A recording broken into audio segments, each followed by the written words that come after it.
is Tom. Welcome to Palm Springs. I wanted to show you my bike. This is a bike that I've spent the summer working on. It started with a bike from Walmart, the 29er that they sell at Walmart, $149. But after working on it, making my modifications, the only things left over from the Walmart bike are really the frame and the two fenders. Pretty much everything else has been replaced. I've replaced the seat with this nice big gel seat. I've replaced the plastic pedals with metal pedals. And as you can see, I've also motorized the bike. Now what I've done here is I've added a 66cc Groovy, called the China Girl oftentimes. It's a two-cycle motor powered by a blend of gas and oil. And this has the latest Groovy carburetor also on it. And it delivers about 25-30 miles an hour.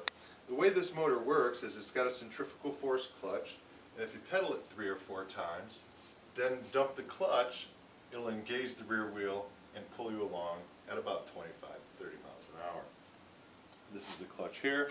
So I've got a left-handed clutch. Simply pop that clutch and it engages the motor. Okay, so this is the motor. There's 2 chains on the bike. There's one that for the pedals, and there's also one that engages with this rear wheel. The rear wheel that I've put on this bike is a custom wheel. It's using a Groovy HD sealed bearing.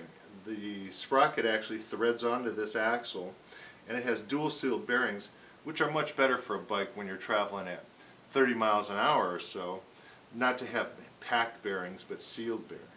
And this wheel has really worked out well for me.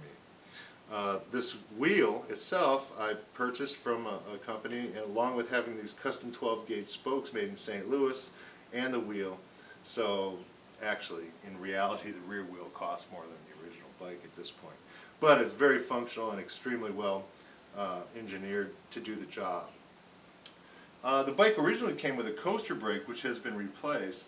Now I use a caliper brake here.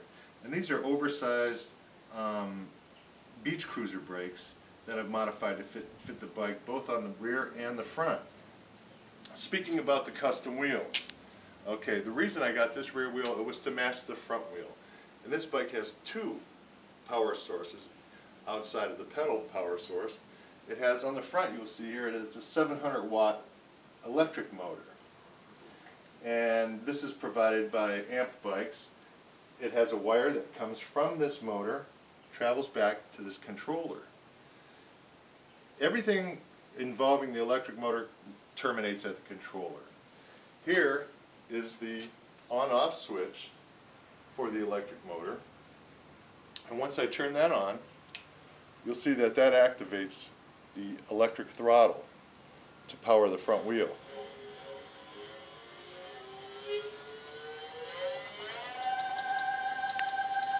Now to disengage that, I use the brake. So the wires from the electric throttle, the switch, and a wire from the brake all come back to the controller. This way, if I engage the brake, it disengages the throttle. So the bike has 2 throttles. It has an electric throttle and it has the gas throttle for the gas motor. In addition to that, this is the 36-volt battery pack. So this also plugs into the controller. I take it off when I'm ready to charge it, or if I don't need it. And this will power the bike for 10 amp hours. Why electric and gas, you ask? Well, the benefits are twofold. Number one, by having an electric motor on the bike, it qualifies as an electric bike, and that puts it under California Vehicle Code 406B, an electric bike. The other thing is, when I'm downtown Palm Springs, cruising around bike paths, I don't need to run the gas motor, which makes a lot of noise and can be offensive to people. I use the electric motor, which is quiet, smoke-free, that kind of thing. But when I'm making a longer cruise, 5 miles or better, I'll engage both motors. So I'll get the electric motor going, and I'll get the gas motor going, and I can power the bike at about 35 miles an hour, which results in something more like posi traction. Now, because this wheel, this is a 29er originally, it has very large wheels. The simple kickstand that was on it previously was not very functional. It couldn't handle the weight of this motor, that motor, all the battery pack, all the other modifications. So I've actually fabricated this custom kickstand for it. That works. Just simply kick it back, and kick it up. In addition to adding these two motors, the one big benefit big modification I've made is I wanted to be able to pull off the gas tank in order to take it into my condo. And taking any vessel like this filled with gasoline into a closed area is not a good idea. So I wanted to figure out a way that I could bring in the bike yet leave this outside. So what I've done is I came up with this breakaway system here, where I slide back this valve, this clip. I can pull off the valve, the fuel filter, and then simply remove the tank, which is held on with a Velcro backbone. I also use the 4 studs here that are rubber coated to pinch the frame itself and hold it in place. This way I have a bike with no gas tank that's going to be offensive, allows me to take it in the house. To reinstall it, simply put the gas tank in position, press down, the studs pinch the frame, and reconnect your fuel.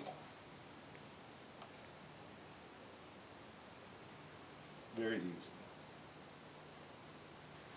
In addition to these modifications, you might see this odd little bottle here. It looks like a soda bottle.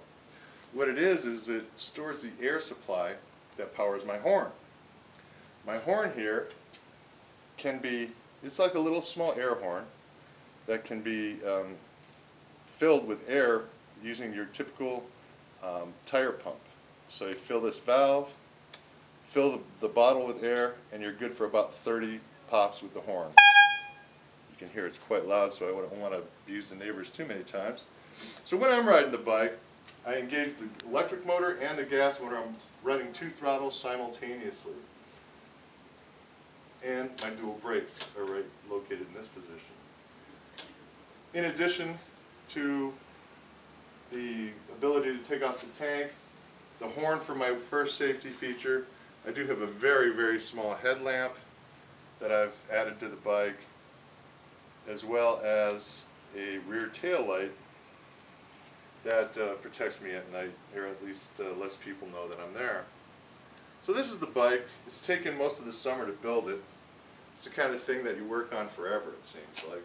But it's been a lot of fun, and I appreciate you taking your time to let me show you.